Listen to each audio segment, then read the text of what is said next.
Is Peter's run as the Spider-Man who laughs with Black Air Force energy over? Because after terrorizing the city and the lives of his enemies, Queen Goblin tried leveling with him, expressing that she knew what he was going through because she herself has been infected with the sins of Norman Osborn as well.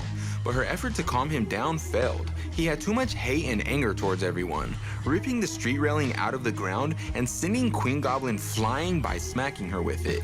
After that, he wanted Paul, but MJ stood in his way and distracted him long enough for Queen Goblin to come flying back around, smacking him with her mace and then lighting him on fire with it. After that, she picked him up by his neck with one arm, expressing that if he didn't help her give Norman Osborn his sins back, then she'd tear them out with his throat. But Mary Jane couldn't live with herself if she just stood there and watched Peter die, so she used her powers to get Queen Goblin off of him, exclaiming that no one's killing Peter Parker today. But Peter didn't care that MJ helped him out. He instantly booked it over to Paul, and once he got a hold of him, he climbed a nearby structure and then dropped him off of it. But unfortunately, MJ was able to save him, and then Kraven showed up, stating that the way Peter's been acting isn't worthy of him.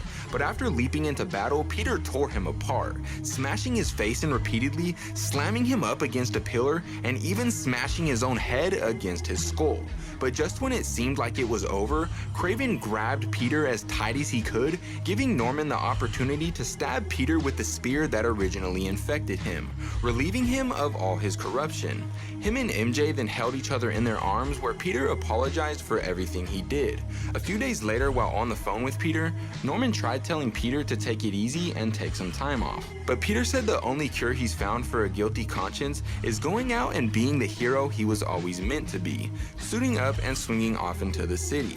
But after their phone call ended, Norman was alone in his office, and when he looked at his reflection, he saw the Green Goblin and then laughed, which instantly freaked him out, implying that the Green Goblin is making a return. And so if you want me to cover the next issue when it comes out, let me know in the comments down below.